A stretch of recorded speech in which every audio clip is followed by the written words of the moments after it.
now it's time to give our verdict on two new cars that you might want to buy in It's New But Is It Any Good? Yes, this week we've got soft roaders. Now, obviously, depending on where you live, 4x4 is either essential or pointless.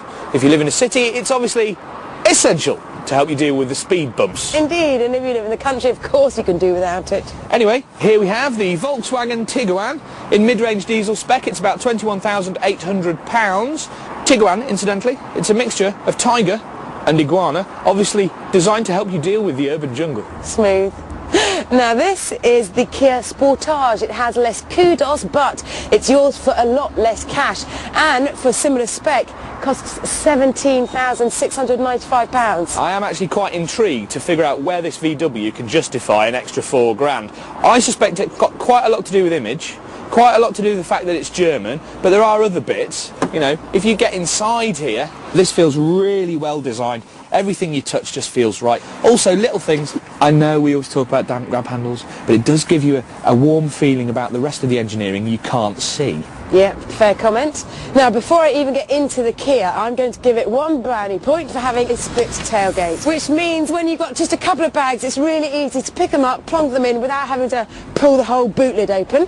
And another brand new point for having standard leather trim.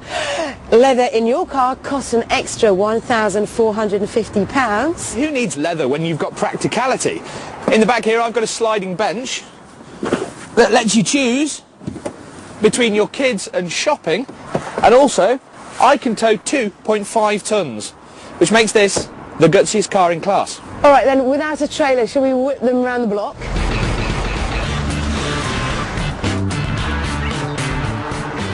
Kia is acknowledged as one of the most improved brands of recent times, and the value for money that it offers cannot be ignored.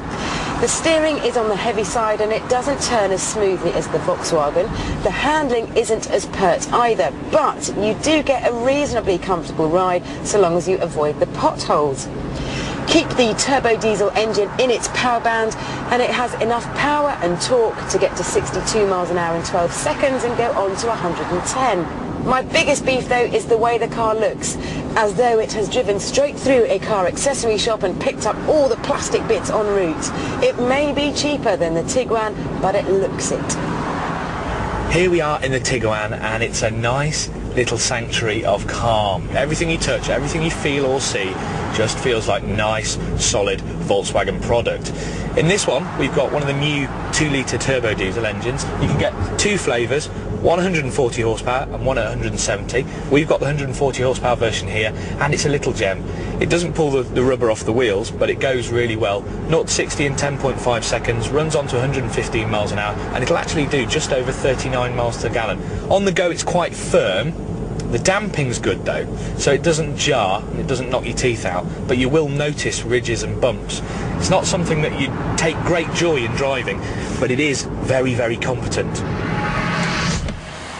So, the Tiguan is pretty much exactly how you'd expect a small VW 4x4 to be. It's solid, it's polite, just a little bit dull.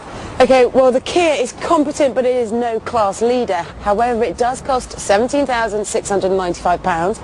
And if you didn't even want the four-wheel drive system, just a two-wheel drive system, then it would only cost £15,000. I actually think that's a bit of a false economy, because that's going to depreciate quicker than a 9-bob note. That is quite a crunch point. Also, it's a Kia, and no matter how good a Kia, you would always be sort of explaining what it was. You will never, ever apologise for having a Volkswagen on your drive, will you? Yeah, and I do think that that is the better-looking vehicle, and also this is still a bit plasticky. They've got a long way yet to go, I think, with this to make it up to your standards. Absolutely. On that basis, the winner of this week's It's New But Is It Any Good is the Volkswagen Tiguan.